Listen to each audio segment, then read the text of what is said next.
ক্ষমা ও অহিংসার মর্মবাণী নিয়ে দেশে পালন করা হচ্ছে বৌদ্ধ ধর্মাবলম্বীদের পবিত্র উৎসব বুদ্ধ পূর্ণিমা।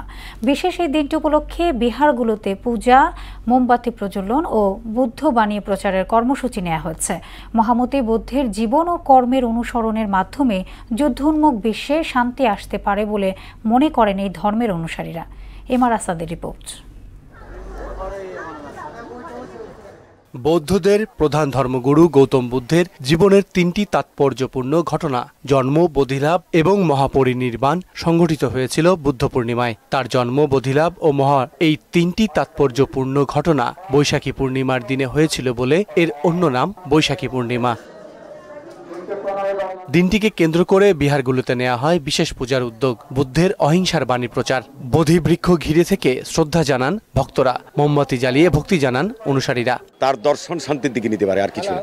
তাকে ফলো করলেই পুরো পৃথিবী শান্ত হয়ে যাবে। বুদ্ধ বলেছেন যে যারা হানাহানি করবে, মারামারি করবে, এতে কোনোদিন সুখ আসবে না, দুঃখই আসবে। জগতে শত্রুতার দ্বারা শত্রুতার ধ্বংস হয় না, মৈত্রীতার দ্বারা মিত্রতার দ্বারা শত্রুতার ধ্বংস হয়। ধর্মরাজিক বৌদ্ধ মহাবিহারের মহাধ্যক্ষ বলেন, গৌতম বুদ্ধের বাণী যুদ্ধং দেহি বিশ্বকে শান্ত করতে পারে। সিদ্ধার্থের ধর্ম, বুদ্ধত্ব লাভ এবং পরিনির্বাণ, এই তিনটি স্মৃতিকে কেন্দ্র করে আজকের এই বুদ্ধ পূর্ণিমা শুধু বাংলাদেশে নয়, সমগ্র বিশ্বে এই বুদ্ধ পূর্ণিমা উদযাপিত হচ্ছে।